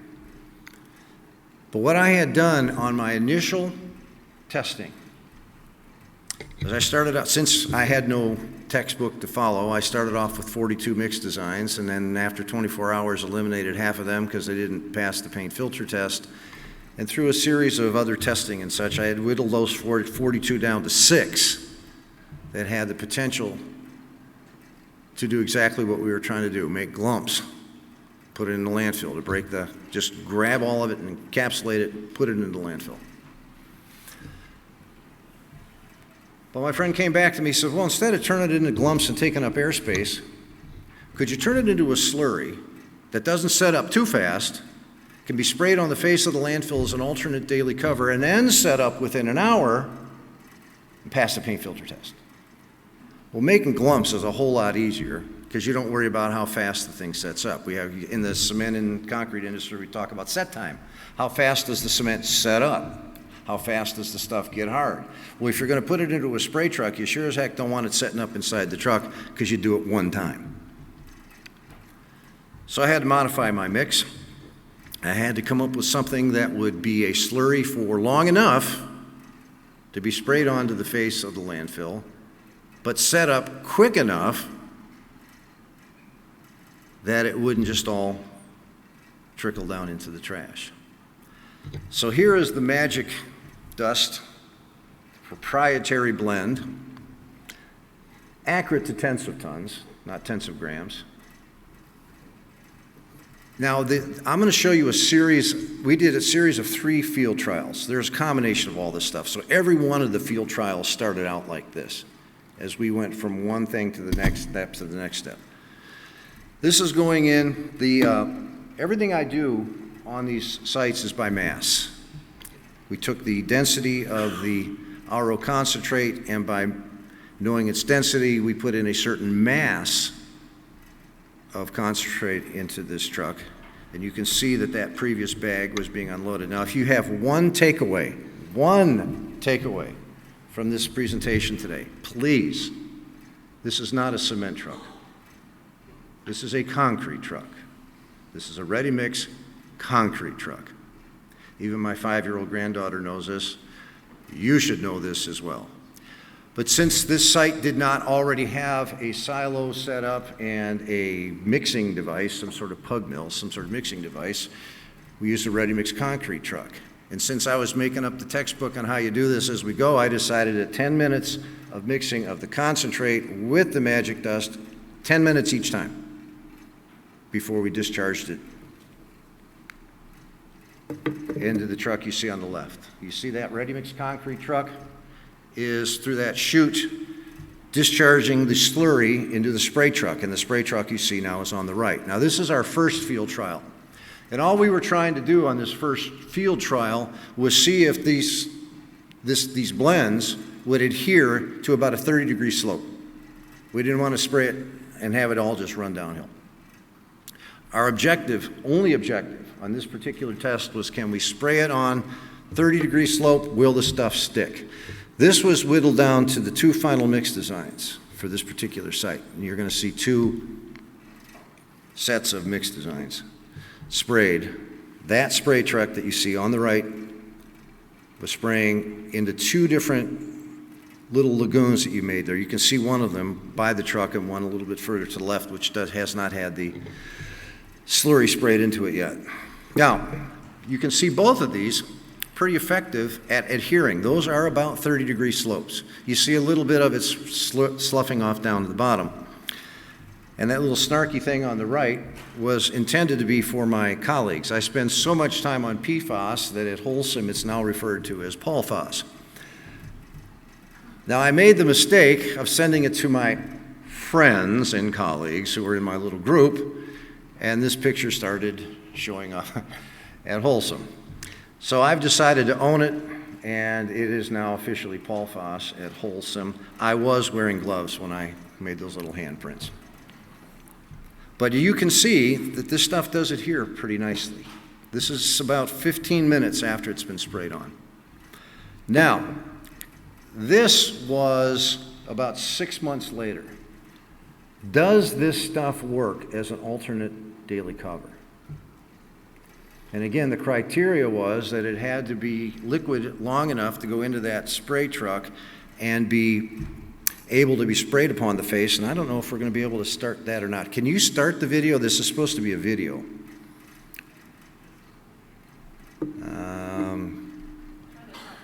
No.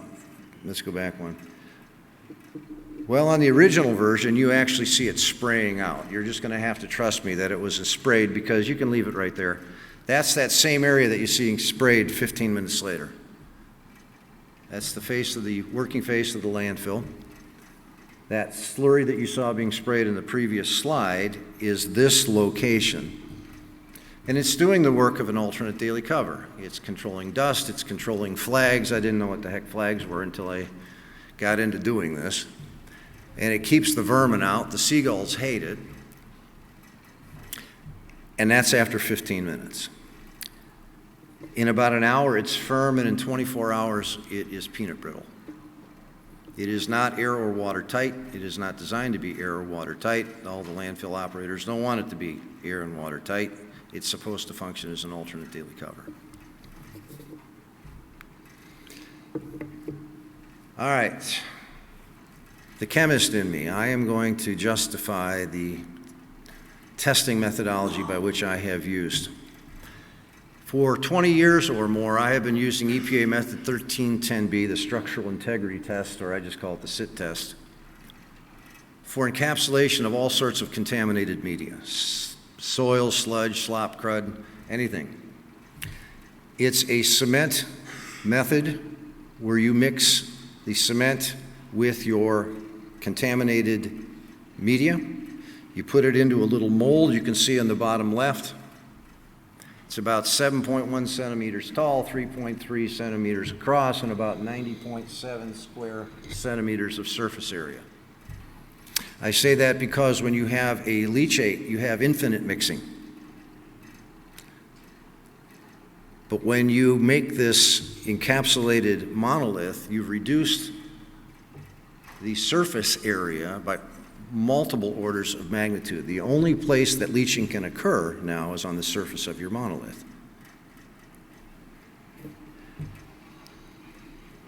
The molds are made and they are cured for 30 days per the SIT sample procedure. At the end of 30 days, they're taken out of their mold. They're put in that thing called a compactor, 0.33 kilograms of mass dropped 15 inches 15 times to see whether or not you break your sample or not. And here's two typical ones. A really good monolith is on the left that has gone through the compactor. The one on the right has actually obviously fractured some. And what the SIT process allows you to do is to use the entire monolith or the monolith and its pieces in an SPLP extraction. You do not crush this. You take them as they are. And again now, as you look at that whole monolith on the left, you've got 90.7 square centimeters of surface area where the extraction liquid can extract PFAS from the encapsulated mess that you started with. Now the one on the right, obviously there's more surface area. But it's still a heck of an awful lot less surface area than the original liquid as it was, where there is infinite mixing. So either one of those samples then would go into an SPLP extractor. And why do I use the SPLP? Oh, don't we love again our acronyms. Do you even remember what SPLP stands for? Synthetic Precipitation Leaching Procedure. Why not the TCLP, I'm asked often, because that's not the function of a TCLP. TCLP is a one-time test. Is this stuff hazardous? Is this stuff not hazardous? It's really not a performance criteria type test. Why do I pick the SPLP over leaf? For instance, I don't like leaf at all. I don't think it's anywhere near real life conditions. There's none of this material will be exposed to that full range of pH like you are in a leaf test. But it will get rained on. Anything you encapsulate in the landfill is in fact going to get rained on, and it's going to get rained on a regular basis. So it is my opinion, and since there is no textbook written on this yet, still writing it as we go, it is my opinion the most real life extraction procedure is in fact the SPLP. And so all of the data that you will be seeing here shortly, the before and after is the before is the concentrate untreated, and then these babies after they've been through an SPLP extraction. I just want to know where the data comes from. Here is a couple of samples. You'll also notice that there says sand and no sand. The reason I put the sand and no sand in there is when you're doing a cement, I'm using cement as a generic term because it's actually a blend of products. The binder, I'll use the word binder. When you're mixing a binder with water, the binder is performing two functions. It's absorbing the moisture and then it's also providing for the cementation to go. So when you add a little bit of sand, you give something for the binder to bind to, and you can actually use less binder.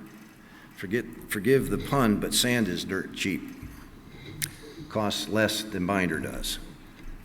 And so we have found that if you will add some binder, generally sand or some of the free on-site dirt that landfills tend to have, you can reduce the amount of binder that you need to get the results that you see. But all of these These were from the same site, and you'll see that the as-received results are different. That's because there is no such thing as a typical landfill leachate concentrate. They vary from day to day to day to day to day.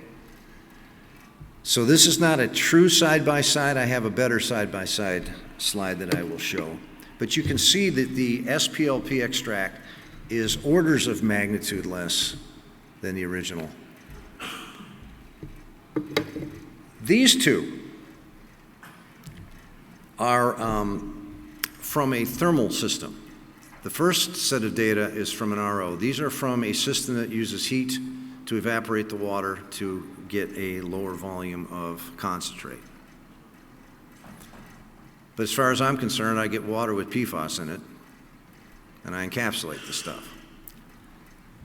But both of these, I use sand. And once again, you can see a significant reduction, in many cases not detected at all. How do you like that PFOA going from 1.5 million to 390 parts per trillion? I got one that's even better than that. Now this one is a true side-by-side. This is another thermal site, thermal reduction of volume, and you see one has sand, one has no sand. When you use sand, you get better results, simply because, again, you have something for the binder to bind to. And we're making these little three-dimensional boxes. We're physically encapsulating, not destroying the stuff. I've also been asked on many occasions, well, what about fill in the blank? This is a culmination of a couple of bench studies I did from a couple of different landfills. Somebody was concerned about arsenic, or they were concerned about beryllium, or whatever else is listed on here. I don't make these things up. I just test what they asked for testing. Should not be a surprise, though, particularly the metals. If you've been involved at all in situ ISS, in situ stabilization, anything with a high pH, like any kind of cementitious product's got a high pH, and it changes your heavy metals into metal hydroxides, and it makes them insoluble. So it doesn't surprise me at all to see the results on these metals. I added this one. There's a brand new one for you. State of Michigan commissioned a study back in 2019 of landfills.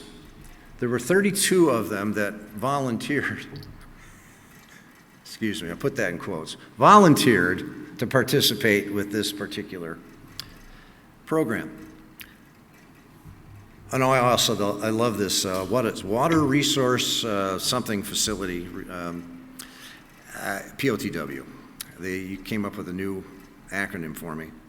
Anywhere from 4,000 to 123,000 gallons per day. Most common method of leachate removal from these 32 was trucks. Anybody try getting trucks nowadays? My goodness, just getting yourself a truck is a challenge.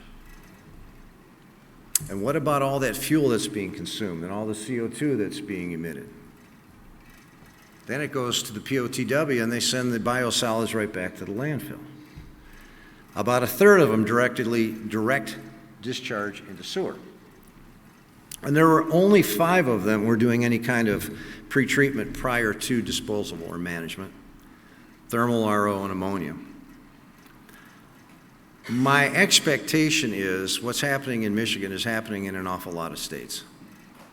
Most of it's being treated off-site or taken off-site, managed off-site, majority.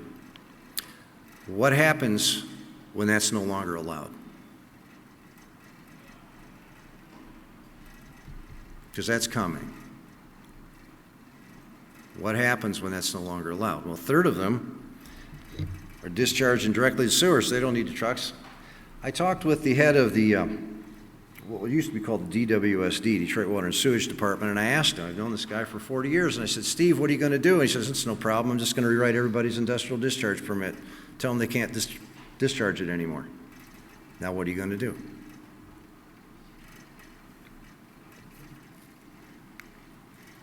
Now, we're switching gears. For the last year, I have been doing R&D for the U.S. Department of Transportation on encapsulation of PFAS in soil and leaving it in place. Many places, I don't know how it is in all the other states, but I do know in Michigan there's one landfill that takes the stuff at a very, very pricey charge per yard. I won't say how much, probably not appropriate, but a lot. And are we really going to dig up all of the U.S. and put it into the limited landfill space that we have? I was asked by a colleague of mine at Rutgers University if I would participate in a study that they were doing on behalf of DOT under a grant.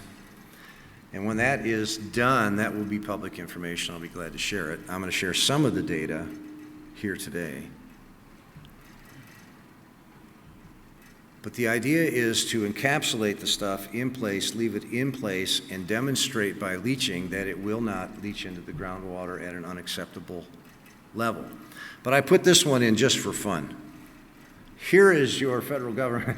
This is the org chart. Who's in charge of the airports? Well, we'll go ahead and read that.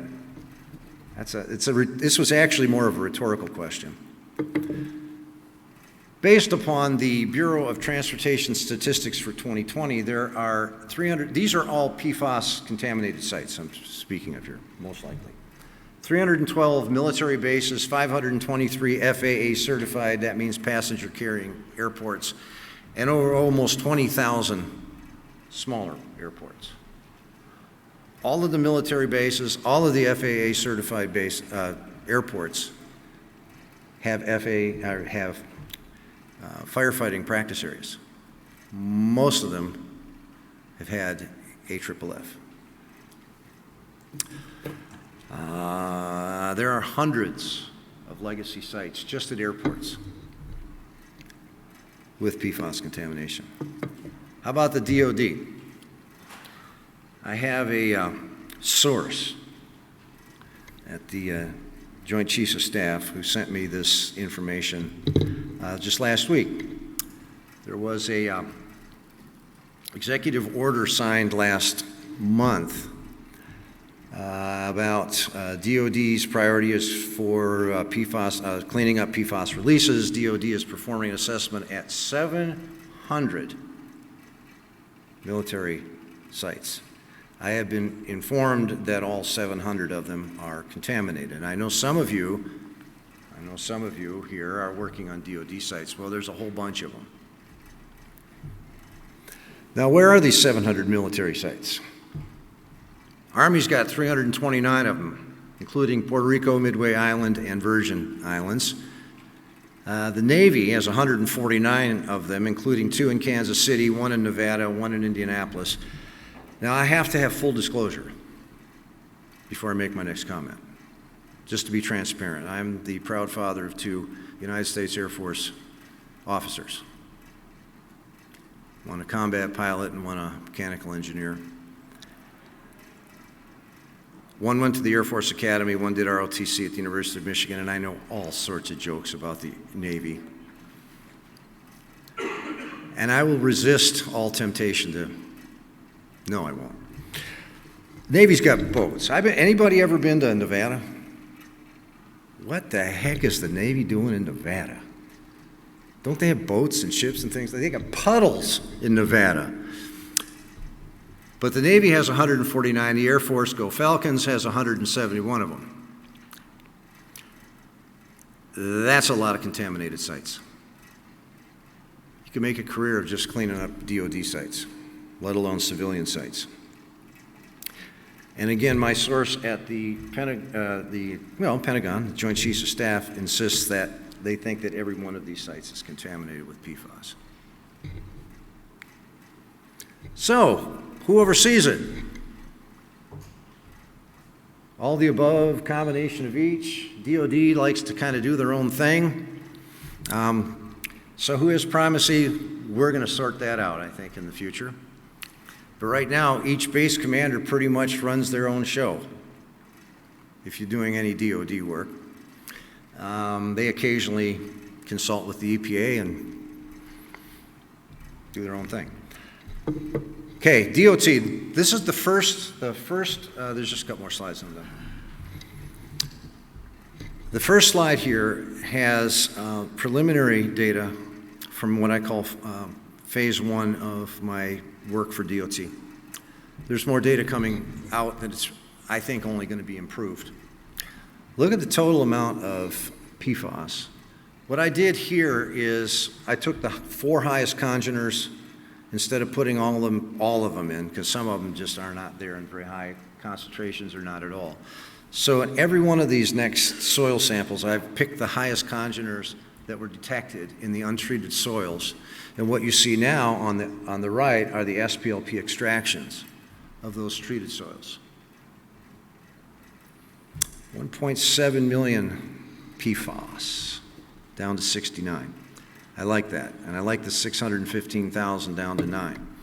Now, you'll see on the bottom Site A, and there's B and C on the next. Those are 3 industrial sites, soils. Only the first one is a DOT site, which I can confirm is AFFF from some airport in some location in the United States. The next 3 are industrial sites, A, B, and C. You can see, once again, substantial reduction in the amount of PFAS that is extracted from the soil as is versus the extract from the treated soils, B and C. B is probably the hottest soil I have seen yet.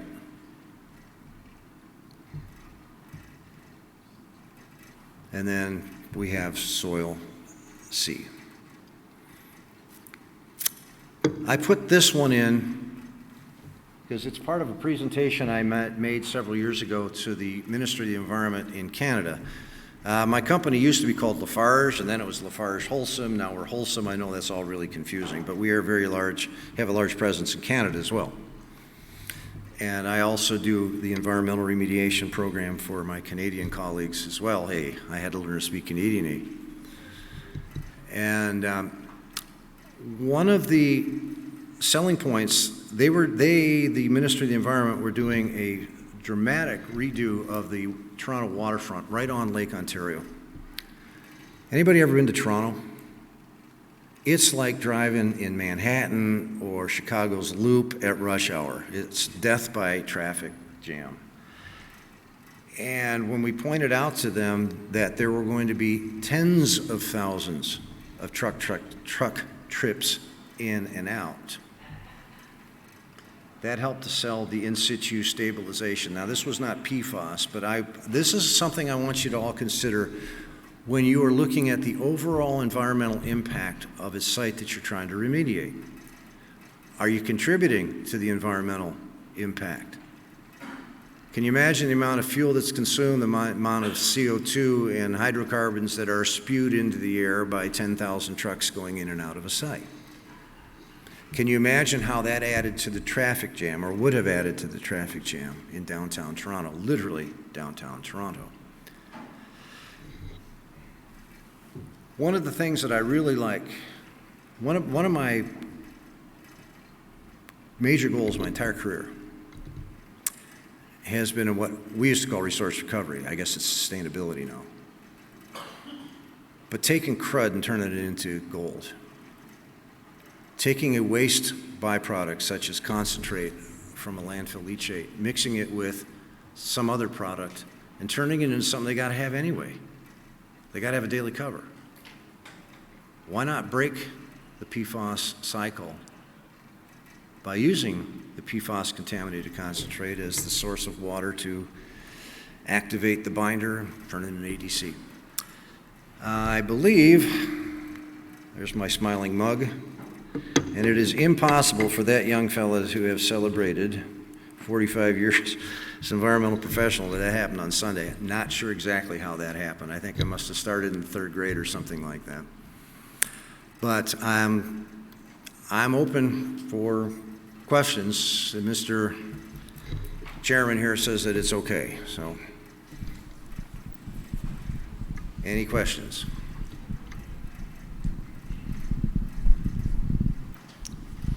So I had a question about your leaching data because it was unclear. The concentrations of PFAS look like of the soil that you were treating, and then you were comparing SPLP leachate numbers, which is liquid concentrations, and then comparing that as a reduction.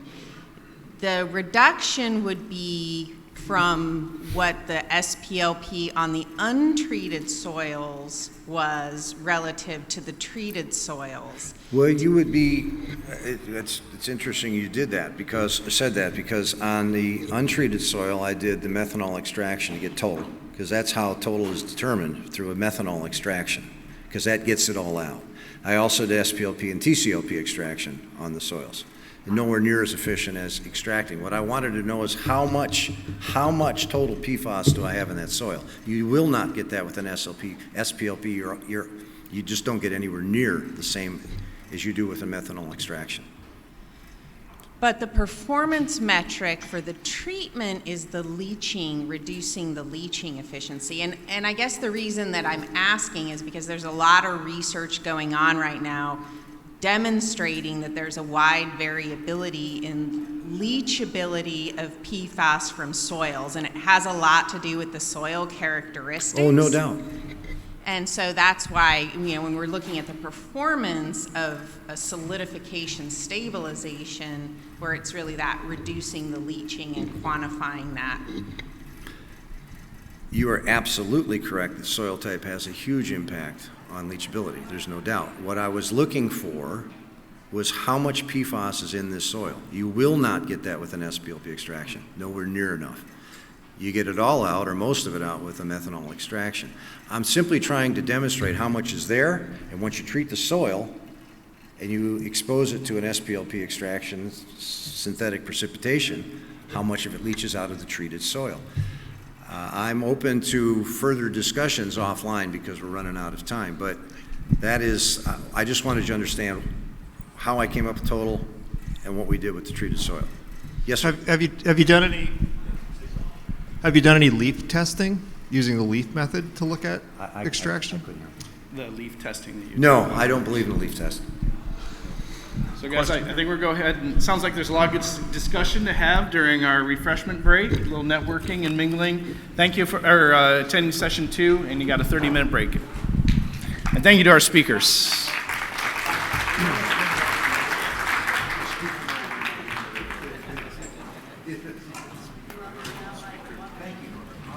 Recording stopped.